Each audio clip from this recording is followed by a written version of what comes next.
Hi students, welcome to English Madhyam. तो आज का हमारा पैसेज है माइंड द टाइम। ठीक है, तो चलिए स्टार्ट करते हैं फिर।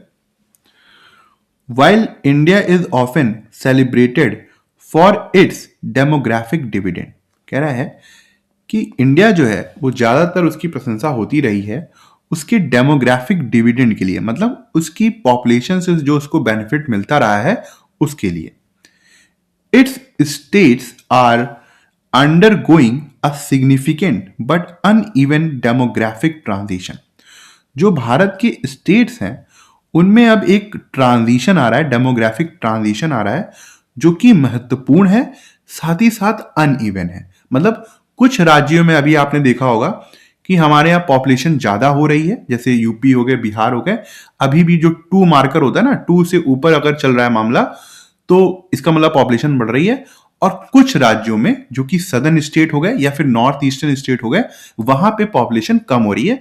तो वो यहां पे यही बता रहा है कि हमारे यहां काफी महत्वपूर्ण चेंज आ रहा है स्टेट्स की पॉपुलेशन में, मगर वो अनइवन है। According to a new RBI report, RBI report जो नई आई है उसके अनुसार Kerala and Tamil Nadu will be ageing states by 2036। जो केरला और तमिलनाडु हैं जो कि सदर्न स्टेट हैं, 2036 तक एक एजिंग स्टेट्स में आ जाएंगे, मतलब एक तरीके से बुजुर्ग स्टेट्स में आ जाएंगे। बिकॉज क्योंकि their elderly population will exceed 22 and 20% respectively, क्योंकि उनकी जो एल्डरली पॉपुलेशन है वो 22 और 20% को क्रॉस कर जाएगी। जब रेस्पेक्टिवली लिखा होता है इसका मतलब 22% होगा पहले के लिए और 20% होगा तमिलनाडु के लिए। ऑन द अदर हैंड, दूसरी तरफ the working age populations of Bihar and Uttar Pradesh and Jharkhand, जो वर्किंग एज पॉपुलेशन है जो कि बिहार, उत्तर प्रदेश और झारखंड की है, will continue to rise beyond 2031। 2031 के बाद भी ये जो है इसकी पॉपुलेशन बढ़ती जाएगी। जैसा मैंने कहा कि जो नॉर्थन ईस्टर्न स्टेट्स हैं उनकी 2.0 से ज्यादा पॉपुलेशन की मार्कर चल रहा है अभी, इसकी वजह से इनकी पॉपुलेशन बढ़ रही है। Karnataka and Maharashtra occupy the middle ground. Karnataka और जो महाराष्ट्र है इनकी स्थिति जो है वो बीच की बनी हुई है। Balancing growth with the onset of ageing pressure, इनके यहां ग्रोथ तो हो रही है मगर साथ ही साथ जो एजिंग प्रेशर इनके ऊपर स्टार्ट हो गया। ऑनसेट मतलब बिगनिंग, किसी चीज की शुरुआत हो गई है। तो जो ये इनकी पॉपुलेशन भी एज होती जा रही है जिसकी वजह से सरकार के ऊपर प्रेशर आ रहा है। तो जितना ग्रोथ का फायदा हो रहा है उतना ही ज्यादा प्रेशर बढ़ रहा है, तो वो नलीफाई हो जा रहा है। इन रेस्पॉन्स, इसके रेस्पॉन्स में RBI has advised ageing states to rationalise their subsidies to afford rising pension cost. RBI ने ये एडवाइस दिया है जो एजिंग स्टेट्स हो गए कि भाई वो अपनी जो सब्सिडीज के ऊपर जो कॉस्ट आ रही है अब उसको कम करें, ताकि जो उनकी पेंशन जो उनको देनी है उसके लिए वो पैसा बनाकर रख पाए। एंड यूथफुल स्टेट्स, और ये जो यूपी, बिहार, झारखंड जैसे स्टेट्स हो गए, इनको ये एडवाइस दी है to invest in human capital. वो ह्यूमन कैपिटल में हेवनली जो है वो इन्वेस्ट करें, मतलब एजुकेशन के ऊपर इन्वेस्ट करें, स्किल के ऊपर इन्वेस्ट करें। But how mindful is the RBI physical advice of the political undertones. कह रहा है कि ये जो आरबीआई ने आर्थिक एडवाइस दी है, आर्थिक चीजों को मद्देनजर रखकर एडवाइस दी है, क्या उसमें इन्होंने पॉलिटिक्स का मतलब राजनीतिक रूप से क्या असर पड़ेगा इस एडवाइस का, उसको ध्यान में रखा? क्या सामाजिक रूप से क्या इसका परिणाम होगा, क्या इसको ध्यान में रखा? मतलब क्या आरबीआई ने सिर्फ आर्थिक रूप पे ही फोकस किया या सामाजिक और राजनीतिक रूप में भी फोकस किया? तो ये एक क्वेश्चन बना हुआ है। सदर्न स्टेट्स, जो साउथ के स्टेट्स हैं, having successfully tamed population growth, इन्होंने सक्सेसफुली जो है पॉपुलेशन ग्रोथ को तो कंट्रोल में कर लिया है। फेस अ डबल वैमी, मगर फिर भी इनको एक तरीके से 2 प्रॉब्लम फेस करनी पड़ रही है। वो क्या है? पहली है lower central tax devolution because population weightage in finance commission फॉर्मूले favours the populous northern state. क्या कह रहा है कि पहला जो सेंट्रल टैक्स में जो हिस्सा है वो इनका कम है। क्यों? क्योंकि इनकी पॉपुलेशन कम है। जो फाइनेंस कमीशन में जो फॉर्मूले के हिसाब से टैक्स दिया जाता है वो उस चीज को फेवर करता है कि जिसकी ज्यादा जनसंख्या हो, और ज्यादा जनसंख्या किसकी है? नदर्न स्टेट्स की है, जैसे यूपी बिहार हो गए, है ना। Plus lower parliamentary representation due to the upcoming delimitation exercise, और साथ ही साथ इनकी अब पार्लियामेंट्री रिप्रेजेंटेशन, मतलब इनके यहां से अब मेंबर ऑफ पार्लियामेंट भी हमको कम दिखाई देंगे। क्यों? क्योंकि अब पॉपुलेशन के हिसाब से डीलिमिटेशन एक्साइज होने जा रही है। इसकी हिंदी नहीं पता मुझे, डीलिमिटेशन क्या होता है। डीलिमिटेशन का एक तरीके से बता दे रहा हूं मैं, कि जो नहीं हो रहा है कि पॉपुलेशन के हिसाब से उनको जो पार्लियामेंट्री सीटें हैं उसको कम या बढ़ाया जाएगा, उसको ही बोलेंगे डीलिमिटेशन एक्साइज, ठीक है। तो कह रहा है ये डीलिमिटेशन एक्साइज करने जा रहे हैं।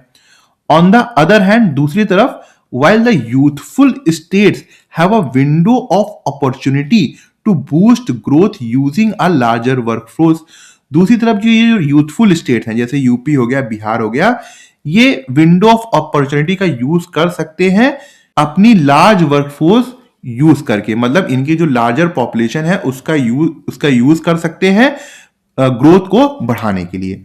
The share of their spending on education has stagnated और डिक्लाइन, मगर इनके साथ समस्या ये है कि इनको जितना एजुकेशन में स्पेंड करना चाहिए था इन स्टेट्स को, यूपी बिहार का वो ले लेते हैं एग्जांपल, तो या तो इनके यहां रुक गई है, थम गया है, या फिर डिक्लाइन हो गया है, मतलब जितना शिक्षा में स्पेंड करना चाहिए उतना कर नहीं रहे।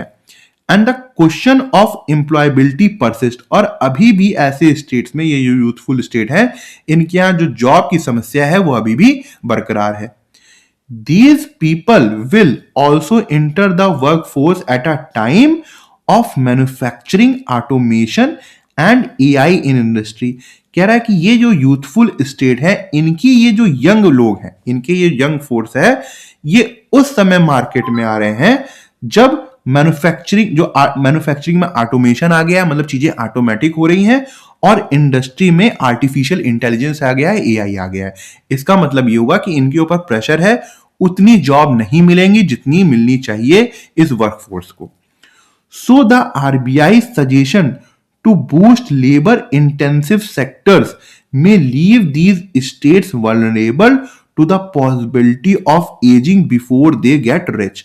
तो कह रहा है कि ये जो आरबीआई जो सजेशन दे रहा है कि लेबर इंटेंसिव सेक्टर्स को बढ़ावा दिया जाए, वो इन स्टेट्स को एक तरीके से ऐसी स्थिति में छोड़ सकता है कि इनकी जो पॉपुलेशन है वो तो एज हो जाएगी, मतलब बुढ़ा जाएगी, मगर ये रिच नहीं हो पाएंगे।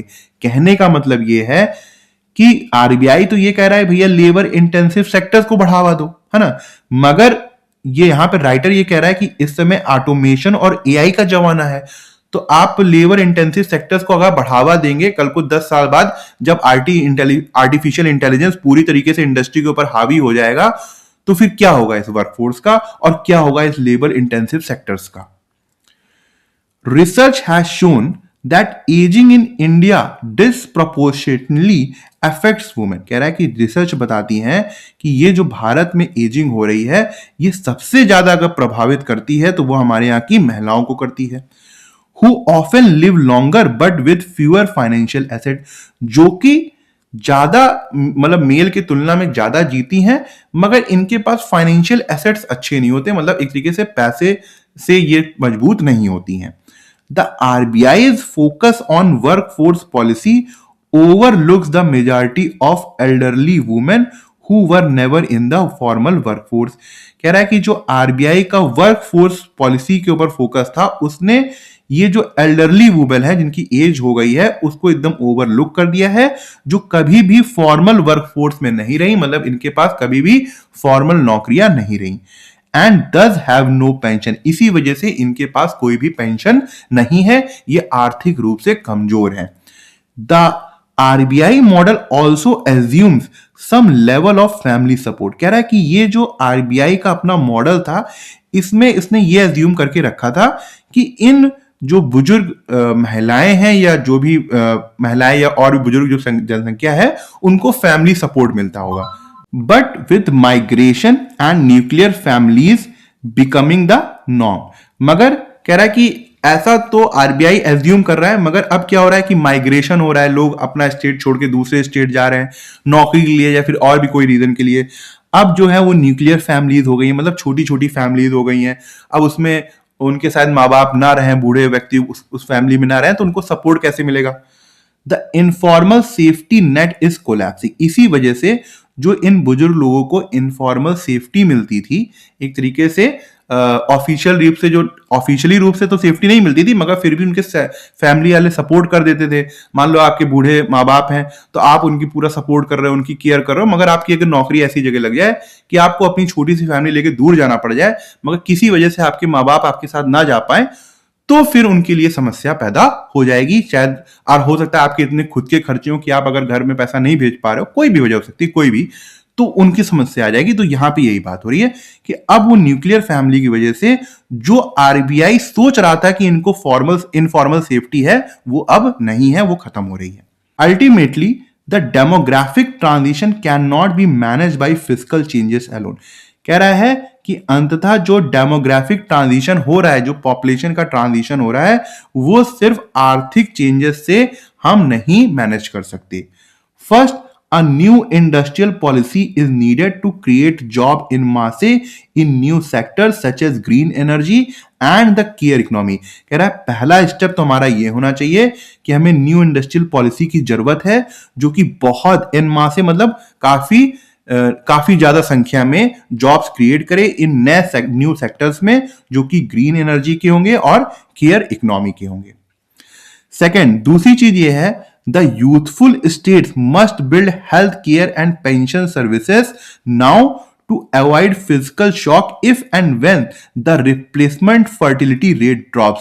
कह रहा है ये जो यूथफुल स्टेट्स हैं, इनको हेल्थ केयर इंफ्रास्ट्रक्चर पे पैसा खर्च करना चाहिए, पेंशन सर्विसेज में पैसा खर्च करना चाहिए, ताकि जब इनकी रिप्लेसमेंट फर्टिलिटी 2 से कम हो जाए, तो ये जो आर्थिक शॉक इनको लगे, तो ये उसको अवॉइड कर सके, बहुत ज्यादा इनके ऊपर फर्क ना पड़े।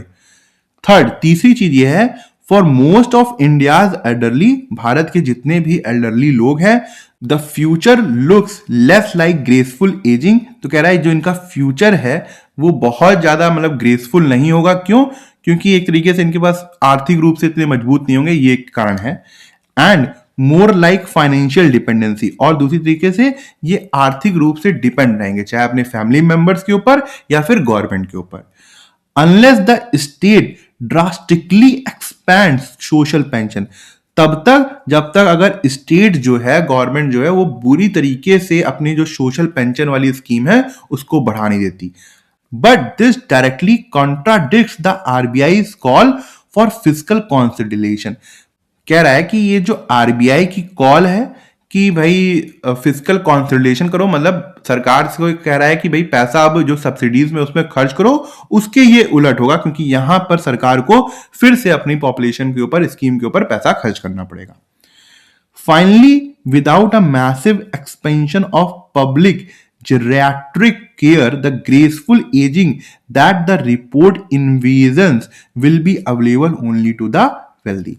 कह रहा है कि जो फाइनली ये है बात कि अगर सरकार जो है वो मैसिव एक्सपेंशन नहीं करती है पब्लिक जेरियाट्रिक केयर, मतलब जो बुजुर्ग लोग होते हैं उनकी केयर के लिए जो पब्लिक इंफ्रास्ट्रक्चर है उसको बहुत ज्यादा एक्सपैंड नहीं करती है, तो ये जो ग्रेसफुल एजिंग की बात हो रही है, मतलब जो हमारे यहाँ लोग एडरली हो रहे हैं, एज्ड हो जा रहे हैं, उनका जो बुढ़ापा है वो उतने अच्छी तरीके से नहीं जा पाएगा जिस तरीके से रिपोर्ट इमेजिन करने की कोशिश कर रही है।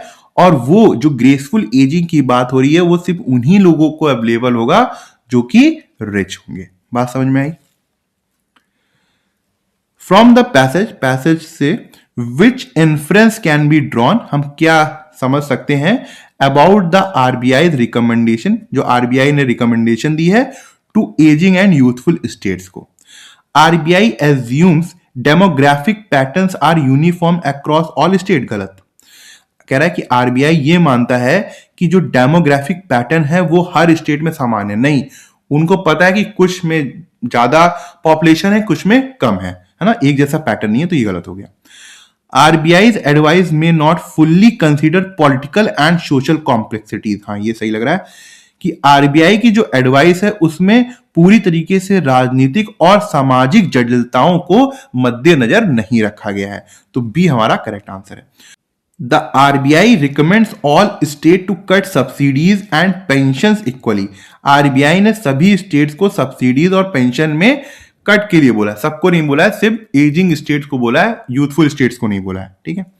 The RBI doesn't provide any guidance regarding human capital investment. कह रहा है कि जो आरबीआई है वो किसी तरीके का गाइडेंस प्रोवाइड नहीं करेगा रिगार्डिंग ह्यूमन कैपिटल इन्वेस्टमेंट। ये जो यहाँ पे जो रिकमेंड हुआ था ना कि जो आरबीआई ने ह्यूमन कैपिटल इन्वेस्टमेंट में यूथ स्टेट्स को एक तरीके से खर्चा करने के लिए बोला है, मगर ये तो एकदम ही गलत हो गया कि कोई गाइडेंस नहीं देगी, तो ये भी गलत है, ये भी गलत है, सिर्फ बी जो है हमारा करेक्ट आंसर है।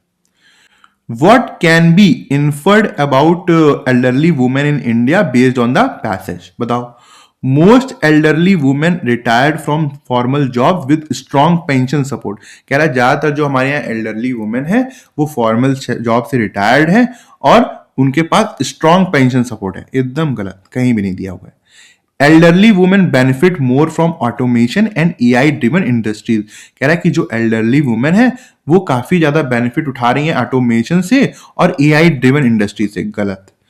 Elderly women are at higher risk of financial dependence in old as.